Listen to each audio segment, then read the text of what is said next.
Hello, world. You're tuning in to Culture with Cookie. I'm your host, Cookie Von Crip, and today I am here with Victor Banal, who is the CEO and founder of 75th and Canal. How you How doing? are ya? Man, I'm doing great, Cookie. Thank you for having me here today. Yeah, This is a different experience. This is a whole new show that you're doing. This is great. thank you so much. So, just recently you had a pop up shop Yes. at like this cool, hip kind of flea market hmm downtown. Tell me about that. How'd it go? Um, that event went very well. It was something that kind of came to me last minute from another vendor that was there that reached out to me. He was like, "Hey, this would be the perfect place for you to display." Hmm.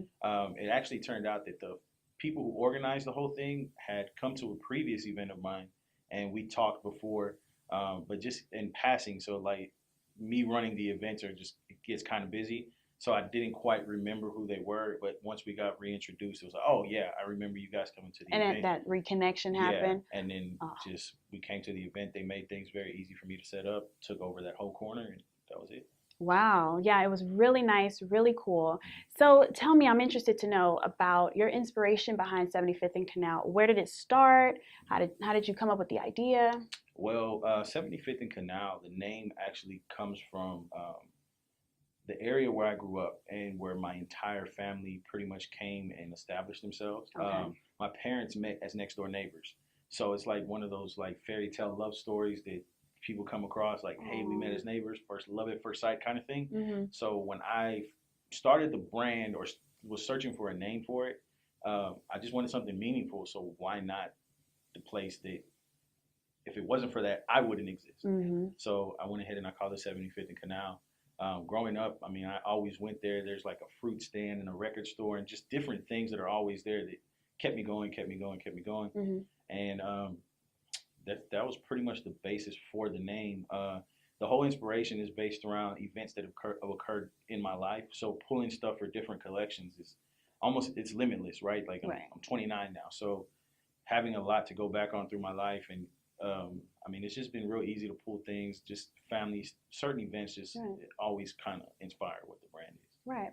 Speaking of inspiring, the last time I was there, you had someone that came in and they were Mhm. so inspired, been following you for a while. Yeah. They were really inspired by you. And I heard you tell that person that not only, which we're going to talk about, Mhm. you and your father building the mobile store from the Yes. ground up hmm together. That's one thing. But then also just because they were asking you, how do you put into it? How do you fund it and things like that?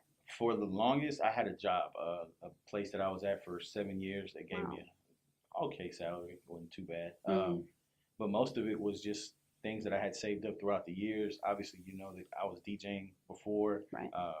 so I had just a little bit of money saved up, and I actually sold off some shoes that I had that really gave me the first like big chunk of startup money. Like I sold everything that I had in my closet, Wow. and that helped me start up the brand. Mm, But just really getting back to it, it was pretty simple. I mean, for me, I always wanted to remain creative and just do something that can stimulate my mind and just allow me to express myself at any given time. So, mm, um, funding it was kind of like in the back of my mind, but I never wanted to reach out to secondary help. I'm real mm. big on like complete ownership. I don't want to have to pay anybody back for anything. So I pay in full, um, and just kind of stay within that lane and just keep myself grounded to not try to grow too fast on anything. Um, Oh, the that's a mo- good one. That's the a good mobile one. store was like 4 years in the making. So Hmm. the idea was there the entire time that I started the brand. Since I started the brand, and I just didn't have the funds to do it right away. So I was like very patient. My dad constantly kept me grounded. He's like, no, just chill, wait, wait, wait. He didn't originally grasp the idea of what I wanted to do. So Uh-huh. building it to him was like a foreign idea. He was like, man, what are you trying Like, to do? right. Yeah. And I showed him drawings. I showed him the idea that I had in my head, just everything. And Yeah. then when it came down to it, he was like, let's do it. Let's do it. He helped me like source a lot of things and stuff like that to get it built out. And then we just put the elbow grease into it and Hmm. did the whole thing ourselves. And it looks so good. It looks really good. It's really sleek and chic Yeah, I and appreciate classy. I mean, it has a whole storefront door. Like, it. it's literally a mobile store. Yeah. So cool. So tell me about, because you mentioned about really make like patience Mhm. is what I'm hearing. Mhm. Patience, not rushing and trying to move into things too fast. And I think Yeah. especially as creatives Yes. and entrepreneurs, that's something that you tend to deal with a lot, you Yeah. know? Like nowadays with social media, people tend to get lost in what is already put in front of them. So if you're looking at somebody who's very well established or that gives off that idea that they're very well established, I mean, you can snap a photo in any scenario and make up what's there. Right. And I think what helps me not like stay in that world is kind of like my background in music. Like everything is an illusion. So knowing not to fall into that or to try to jump out and give people the false idea that I'm much bigger than what I And am. much more, right? Yeah. And our generation is bad at that. Yeah, super. Oh, Everybody it's tends to horrible. fall into that. It's a trap. Right, right. So, I mean, I try to always constantly like stay there and remind myself of that, and it's really just something that even growing up, like my family always just kind of kept me humble. Like even if I did something, they applauded it. My mom was probably like the biggest cheerleader of anything. My dad checks me. He's like, "All right, cool." That's So good and all, but yeah, he does it like, okay, that's what you're supposed to be doing.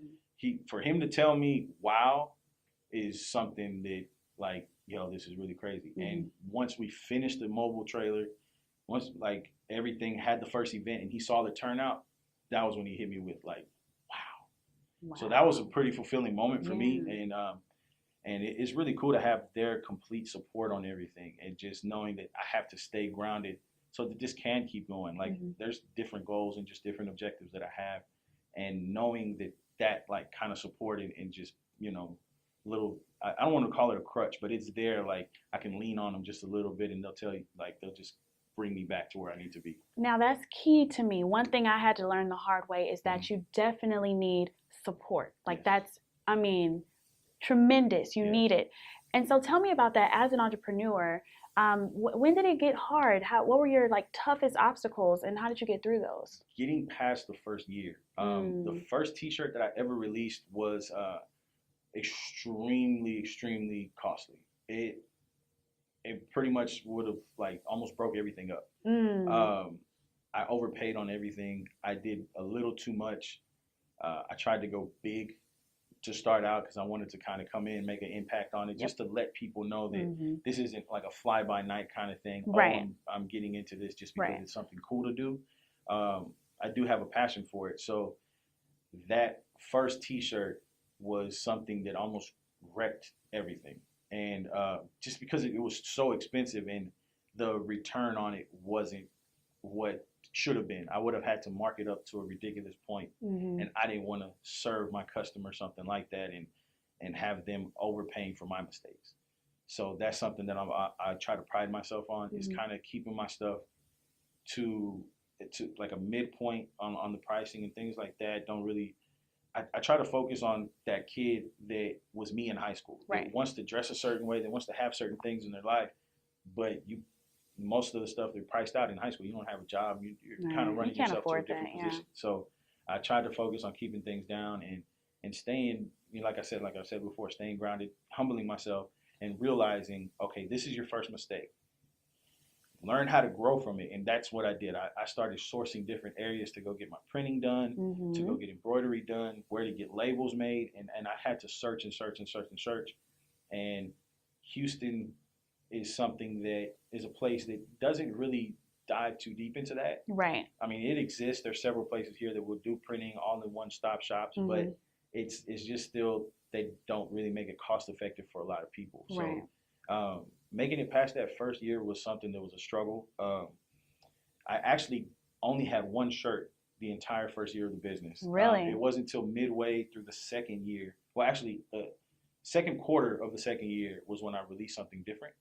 And that's when it really took off. I got aligned with a local rapper here in Houston by the name of Doman, and we did a photo shoot.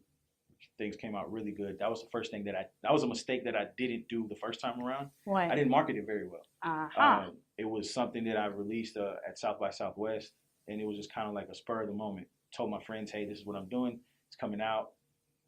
It wasn't very well thought out. Yeah. So it kind of it really did affect the overall outcome for that first year. But once I've learned from those mistakes, it just kind of we ran with it, and it's been growing And went ever with it. since. So tell me about how, as young entrepreneurs that are watching and Mhm. they're interested in learning about their thing, real quick, just let us know what are some one, two, threes in marketing you would say from learning from your mistakes. Um, Set a budget, Okay, stay budget, within that budget. stay in the If you budget. can backtrack a little bit though, first figure out how you want to get your point across, who you're targeting. It's very specific on that. You got to learn that, especially with the tools that we have now. You have Instagram where you can really target your ads towards people who you want, Right. age group, and all that. And once you set that plan for yourself, stick to it and try to figure out as many different free avenues. So, first, I said set a budget. You got to Right. set that budget. Set You a got to stick budget. to it. Number one. Yes. Number two, stay in that budget. Stay in that budget. And number Don't three, go beyond. stay consistent. Yeah. You have to just keep driving and driving and driving, and figure out ways to kind of like make that budget expand. There's so many different avenues that you can use that probably won't even dig into your money. Wow. Okay. Well, y'all got it. Let us know, where can we find you? How do we follow you and keep up with you? All of the social media is at 75th and Canalco. That's the number 75, letter TH, the letter N, CANALCO. All social media, Twitter, Instagram, Snapchat, and the website is 75thandcanalco.com. 75thandcanalco.com. Okay. Hit up Victor, let him know what you want. You have been tuning in to Culture with Cookie on the Millennial TV. I thank you so much for coming out. I really, really do. I really appreciate it. And what's next, though? What can we see next? The next thing is an event, possibly in June. New collection, different things coming out, and Okay. there's so much more. Okay. So much more. Well, you heard it. So in June, follow on all social media. Follow us Yes. on Facebook, Twitter, Instagram, the Millennial TV, Chantel Global, Culture with Cookie. We're all out. We're all over the place. Thank you. Thank you.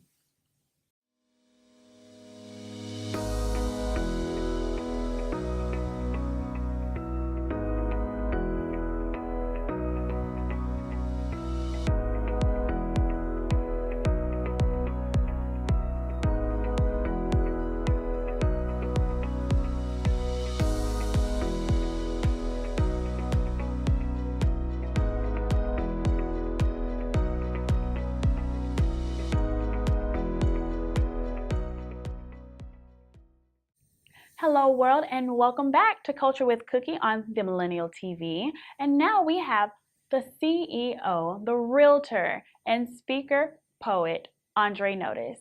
Hey, hey, hey. How are you? Blessed to be busy and proud to be productive. I love that. Man. Blessed to be busy and proud to be productive. Oh, that should be on a t-shirt.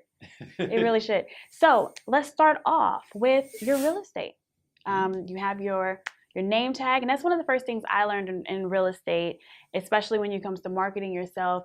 Always have on that little name tag, because you never know who's going to see you and what's going to happen. And you could be like, oh, I forgot I had it on, but it's a little marketing tactic. It is. So tell me, how'd you get started? What's business like right now?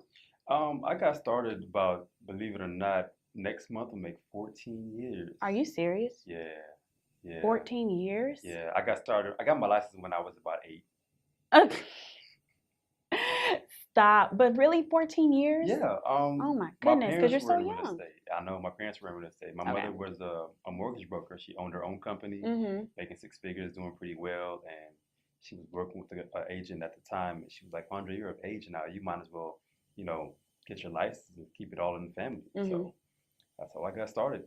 And so now it's a family thing. Are you part of a family business or? Well, unfortunately, shortly after I got my license, my mother lost her business due to when the bottom fell out from real estate. Oh yeah, like in 2008. Yeah, Yeah. that's when she lost her business. So I had to make a decision. Was I going to continue learning the business, Mm-hmm. or was I going to do something different? And had I known then what I know now, I would have stayed. But I left, got a job, and then in 2007, I got tired of working for somebody else. So I quit and I stepped out on faith, and I've been full time for over 6 years now. Wow.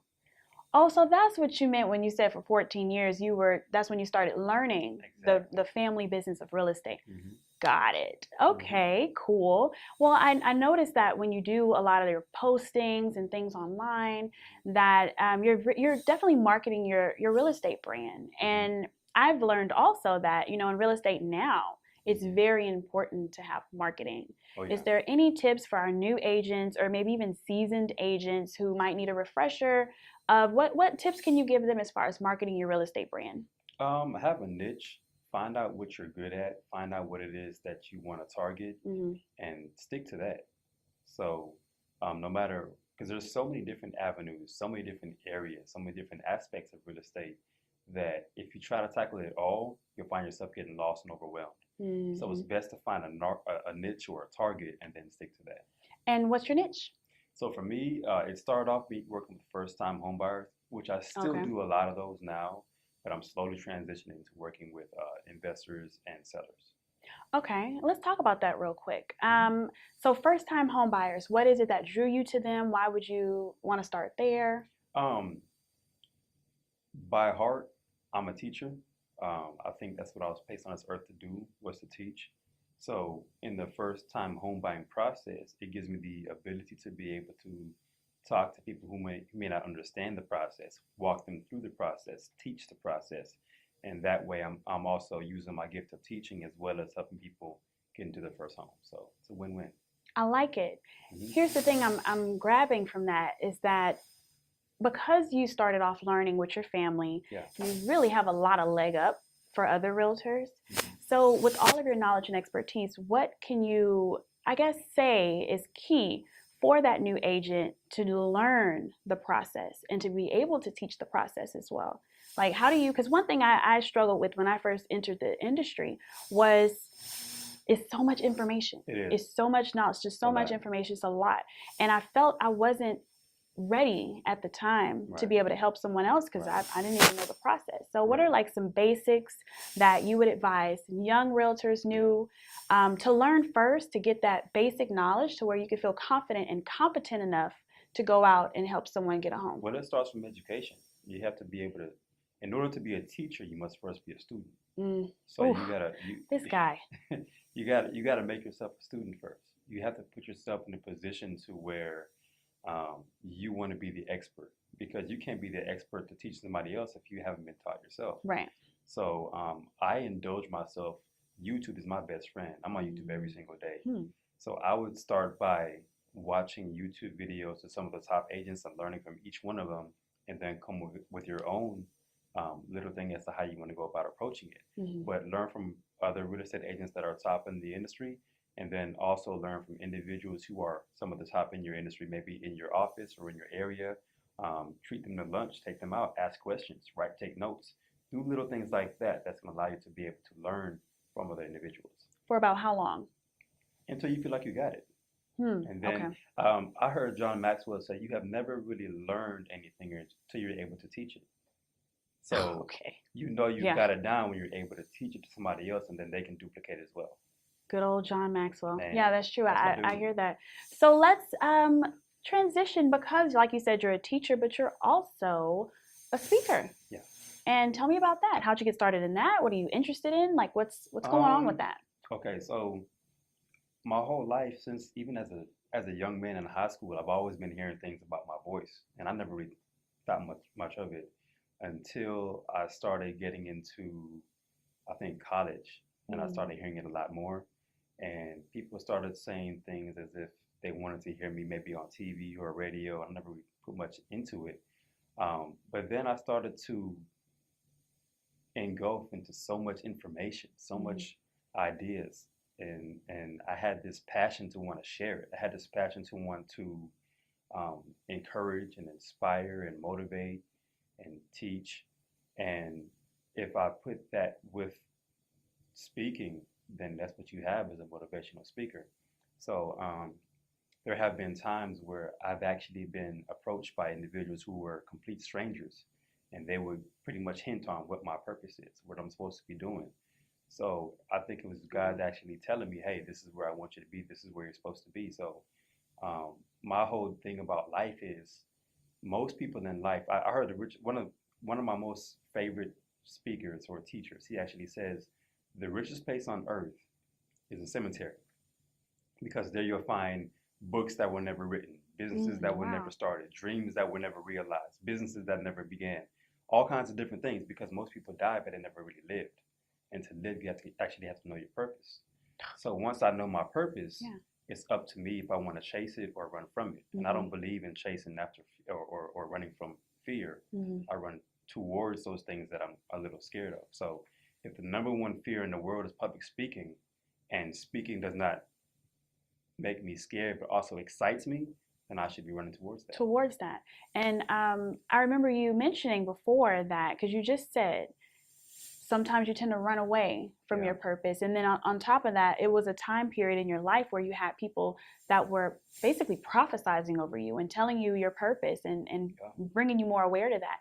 So, did you have a time when I wouldn't necessarily say that you were running away from your purpose or what you're meant to be, but maybe you just kind of was still trying to find your way. Maybe Yeah. you were going this way when finally after such event in life you went this way, because I'm Yeah. I'm assuming you haven't always been so clear and Right. focused and knowing what it Yeah. is that you want. So can you speak about how what that journey was like for you and what Well, made you switch over?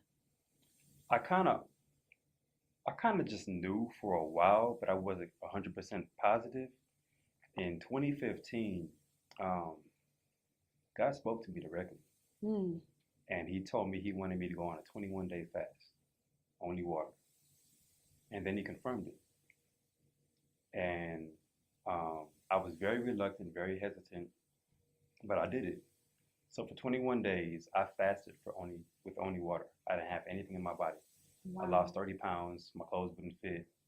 But after the fast, um, He put inside my life an individual who confirmed my purpose in multiple ways. And from then on, I would run into other individuals who would confirm that same thing. Mm. So, although it was something that seemed like it was a very hard and huge task from a flesh standpoint, from a spiritual standpoint, it was needed and necessary. Mhm. So, that was a turning point that confirmed what it is I was supposed to be doing. Wow. Yeah. Wow. And so throughout, I'm sure throughout that 21-day process, I mean, you're getting cleansed of all types of maybe toxins and, negative thoughts and how some Yeah. people call it the drunken monkeys and just, is, I'm sure you just, wow. It's a And lot. so It's a what lot. really, I mean, I know it's a personal situation, but would you mind sharing what was it that made you like click and know for sure, yes, this is it? You said In it was a terms of my person? purpose, Yeah. yeah, it was an individual that He placed into my life. Like Hmm. shortly after the fast, I actually walked into a sign store to get some new signs made for my business, and she was there, and we just started talking, and it just clicked just like that. And she would talk over my life, and she showed me a scripture where I was supposed to be reading it that pretty much broke down what my purpose was. And there were many times when she would just literally speak into my life about things that she would not have known. And it was interesting because when she spoke, it was almost like I heard her voice, but then there was another voice with it that didn't sound like her, Mm-hmm. you know? So it was just a lot of different scenarios to where God was speaking through her. So To I couldn't you. deny it. Right. Wow. Okay. Well, that was powerful, and congratulations. I'm so happy for you. Would you say that any of that has to deal with your poetry? I've been writing poetry since high school, actually. Mm-hmm. So yes and no. I think that to me, it makes more sense to be able to take your gifts and intertwine them and use them together. So what I do is, um, if people, I've learned that we actually receive information better Mm-hmm. when it's done through art, Wow. whether it's through music, whether it's through poetry, Mhm. whatever it is. So if we can receive messages better through art, why not use my art to relay the message? So Wow. when I'm going to speak, oftentimes I may open up with a poem. Mm-hmm. And I've learned that when I do that, immediately the audience is captivated. The audience is they're listening. They're on the tip of their toes. They're on the edge of their seat, Mhm. and they want to hear what I You have got to 'em. say. Right. Exactly. Right, Exactly. and that's key, and as you know, in It public is. speaking. Well, here's the thing. Tell us, where can we follow you? Where can we find you? Where can we watch, your story, listen to your poems, your real estate? Where? Okay, great. As for me, as of right now, my name is Andre Notice. You can actually Google me, actually. But the main place you can find me is on Instagram at You Will Notice Me, the letter U, and then Will Notice Me. Notice is spelled just like the word Notice. Also look out for my YouTube channel that'll be coming out later on this year at You Will Notice Me as well. So Ooh, yeah, I'm prepping for that as well. So okay. working on Exciting, something. exciting. Yay. Yeah. Well, thank you so much, Andre, for joining us today. And we really appreciate you sharing your testimony, your story. I'm sure you're going to continue to inspire lives and be great, man. And we need you, okay, I appreciate to it. continue to be a role model, especially in the African American community. Yeah. We need tons of Black men like you who are able to represent the culture and share your wisdom with anyone. We thank you. Thank you for coming. Thanks for having me. You are tuning in to Culture with Cookie on the Millennial TV.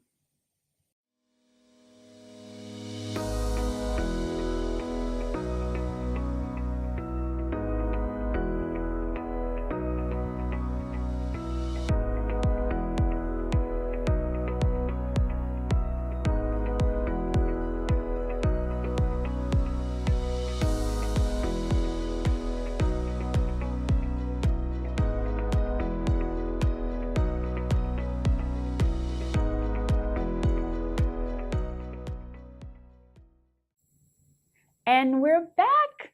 Thank you for tuning in to Culture with Cookie on the Millennial TV. Now I am joined by my special guest, Kayla Seibel.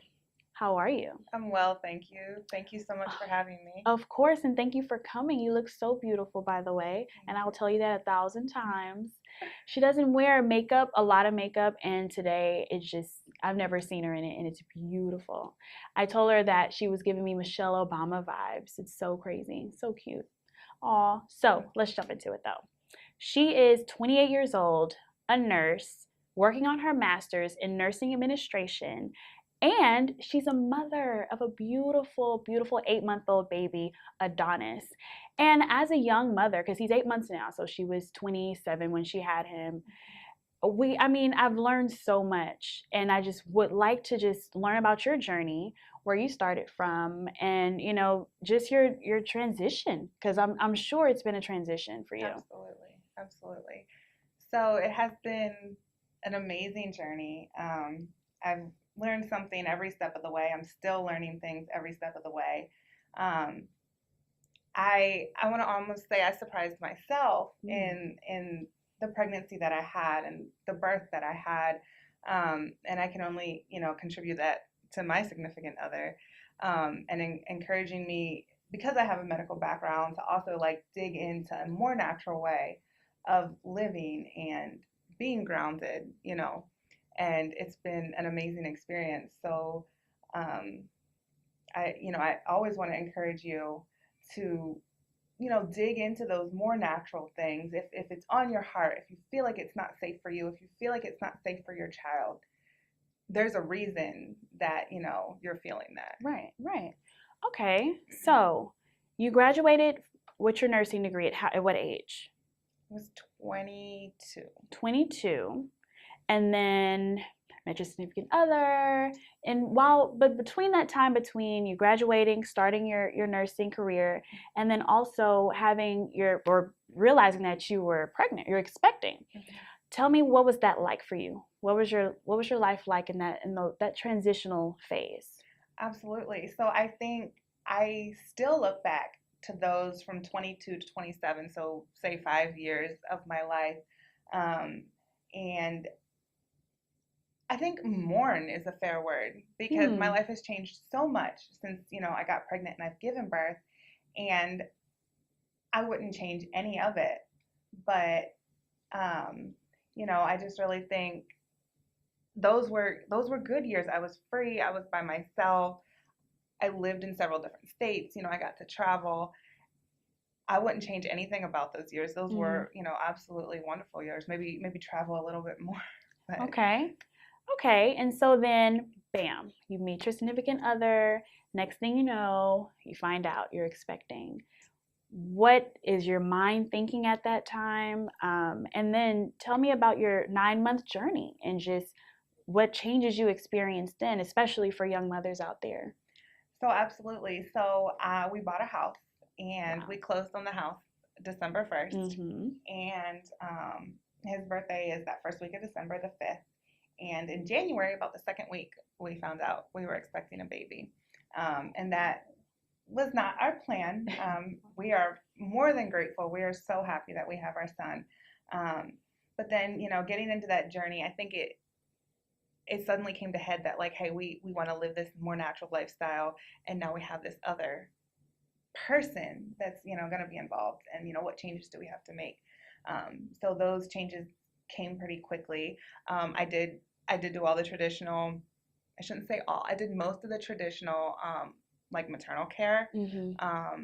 Which is what, for those who don't know, what traditional, what you're talking about, maternal care. Absolutely. So when you find out you're pregnant, traditionally, you call your maybe family doctor, or you already have an obstetrician, and you will set up an appointment to confirm that pregnancy. Okay. So I did all that. I had an ultrasound, and that was confirmed. Going forward from there, I chose not to do a lot of the extra testing. In Texas, there's some laws that you have to have, different like STD testing, HIV testing. So I went ahead and I complied with those things. But as far as the genetic testing and all of that stuff, I chose not to do all that because it's just an extra expense at the end of the day. Okay. And we felt that it was unnecessary. We didn't feel like we would do any interventions, if there was something like we wanted to bring this life into the world.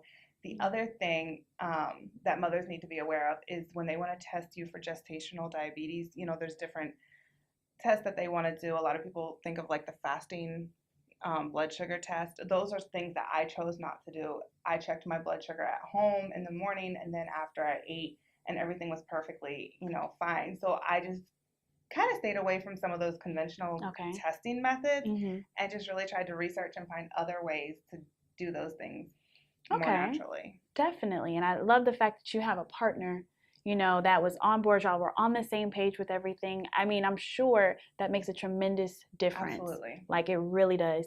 Okay, so let's go to the actual birthday and your water breaks. Now, I remember you telling me stories just, because of your background and experience in nursing, how you're like, you're not doing that. This isn't happening.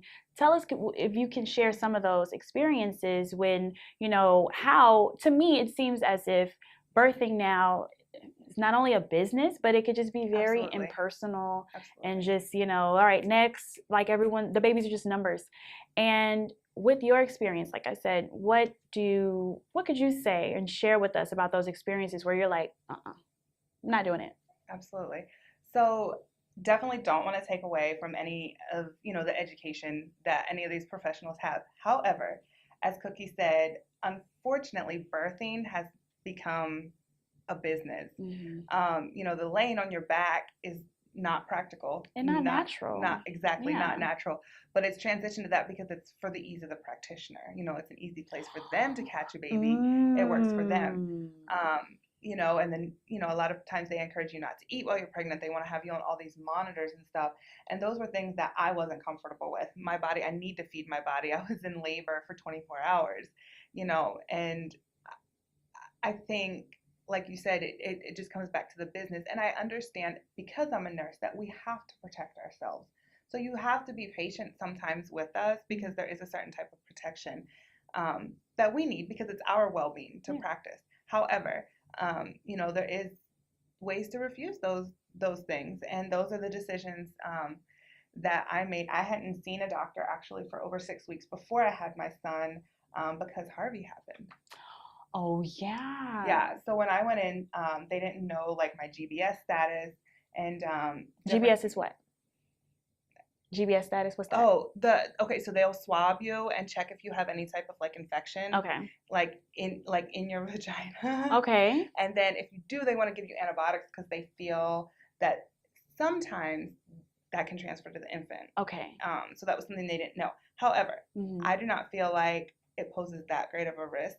So that was something that I told them that I'm not comfortable with, Right. exposing my unborn child to antibiotics prior to even being born, Mhm. because we don't know, the Right. status, Right. my status.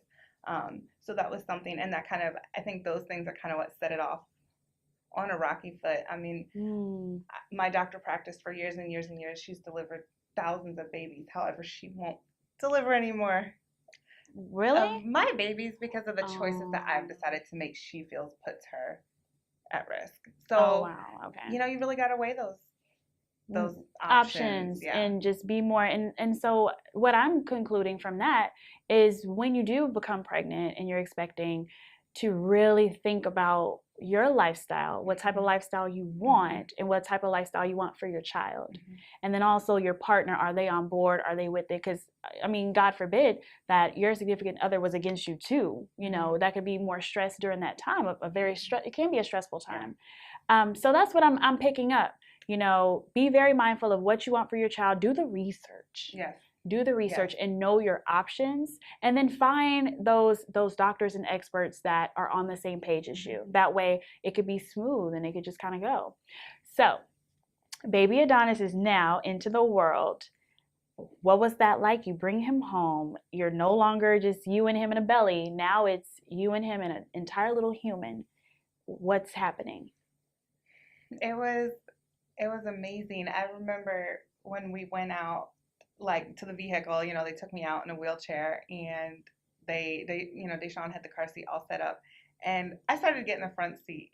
And, like, traditionally you think you ride in the back with your baby, but literally it took me getting in the front seat and realizing that I had a whole A whole child baby. in the back seat. Right. That made me get out and be like, wait, let me get in the back seat. So it's definitely, I feel like mothering did thankfully come very naturally for me. Mm-hmm. However, there's been times like that it's like, wait, I have a whole child that I'm responsible for. Yeah. Yep. And that leans and depends on you to survive in this world. That's crazy. So let's talk about, because we've discussed as well. I mean, we talk a lot about a lot of different things.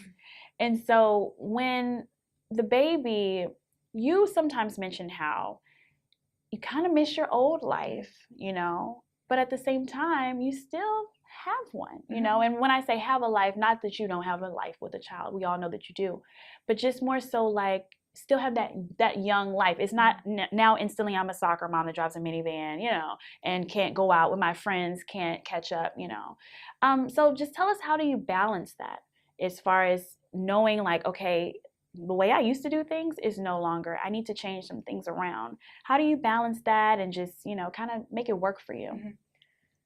I don't know if there's like a one size fits all for that. But for me personally, I've had to really voice that to Deshaun. Like, hey, I'm absolutely okay with staying home, but it does bother me. Like, I would like to do this, or, I have a group of friends going to, I think, Cancun this weekend, and I chose not to go because it's Mother's Day. And it's my first Mother's Day. It is your first Mother's Day. With my son. I mean, last year, they celebrated it while he was in my belly. But, and I'm happy to make that decision, but I still had to tell him, hey, it's kind of hard, and I just try to be open and vocal about those things. He will never tell me not to go. He didn't tell me not to go on this trip. I felt like it was the right thing, to do. So I think being open, I personally didn't struggle with postpartum depression, but it is something that's very real. And I think that mourning process, especially after your first child, if you don't open up about it, could proliferate. Struggling with postpartum depression, because I use mourning in kind of maybe a loose way, but you look back and it's a time of your life you will never have back again. Right.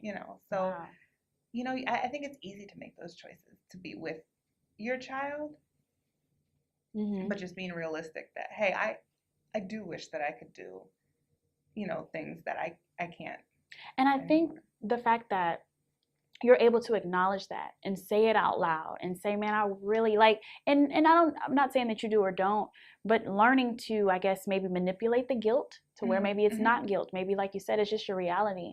And it's a choice. It's not, oh, I feel guilty for leaving my son. You know, it's like, no, I really would like to go. Wish I could, but this is a decision that I made for my son and for my family, and I'm okay with that.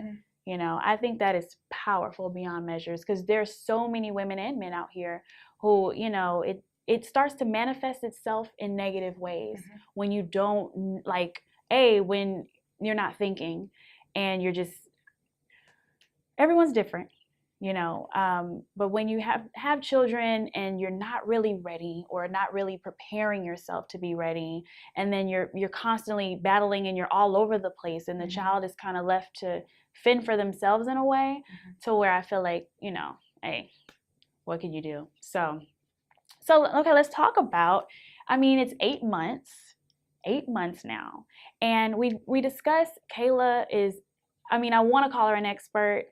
A mutual friend of ours just had a newborn, and she was trying to latch and get the baby to latch, and had the toughest time doing so. Toughest time.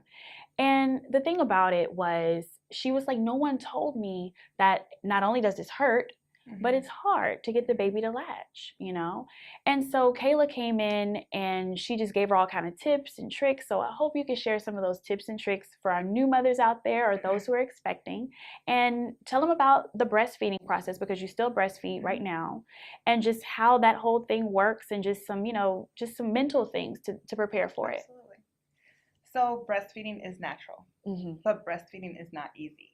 And natural, not easy. I like that. That's, you know, I really feel that. I think it takes support, first of all, of your significant other or people around you. I will have to say, I feel like breastfeeding came easy for me. And so I'm very thankful for that. However, breastfeeding does not come easy for everybody, and that does not mean that you are not meant to do it. Reaching out for support, there's lactation consultants. I know she used the word expert. I do not consider myself an expert, just because there is certifications within my field. So I don't want to take away from them. From those, yeah. However, I have worked in, you know, maternal nursing, so I do have some experience, and just utilizing your resources. Don't think that your breast shape or size can take away from you breastfeeding. There's lots of forums out there that you can reach out, you know, and get help, that you can say, hey, this is, you know, what I've been having issues with. They don't want to latch on, which, like she said, was the issue that our mutual friend was having. And sometimes it just takes time, you know, with somebody else. Like, it literally took all three of us kind of holding, positioning, the lips. You know, if you have a painful latch after they've latched on and, you know, taken that first, like, suck or two, you may have, you know, an issue then. You don't want it to be painful that entire time. So definitely reach out. There's resources in the community. Don't think it's not for you just because that first day, you know, was really tough. Yeah. It is the absolute best thing for your child. So in closing out, just tell us maybe the number one advice you would give to a young mother, what, from all of your experience. I think that being a mother is the most wonderful thing that has ever happened to me. It's not always easy. I really think being patient with yourself, especially as a first-time mother, I really had to learn that, because there's a lot of things in life I've done really well, and I've excelled in school, I've excelled, you know, in my job or in other adventures in my life, and just really, as a mother, being patient with myself and letting myself learn. Because mothering is not a one-size-fits-all. And I've been blessed with a supportive partner that I cannot take away from, you know, the role he's played in this. But be patient with yourself. Ask for help. If it feels wrong for you or your child, don't do it. Stop. Question it. There's a reason. Don't do it. Yeah. Well, thank you so much for joining us today and sharing your knowledge and wisdom and experience. And I just, you know, of course, I know that you and the family are just going to prosper. Baby Adonis is just going to continue to grow and be great. And I really appreciate you coming on today. Absolutely. Thank you for so having me. much. Now, are you open to mothers reaching out to you? Oh, absolutely. Where can they find you? So the best way to find me is probably on Instagram. My Instagram is Kassy, Kassy, fit, FIT 90. You can DM me. I don't get a lot of DMs, so I should be able to respond fairly quickly. You can look me up on Facebook. My first name is Kayla, Kayla. Last name is Seibel. I am on Facebook. I post a lot more stuff related to motherhood on Instagram. So if you're more interested in that. There you have it. There you have it. Thank you all so much for joining us today on Culture with Cookie with the Millennial TV. And make sure that you stay tuned. Follow us on all of our social media, The Millennial TV. You can follow me at Culture with Cookie on all social media. And we'll see you next time. Thanks for watching.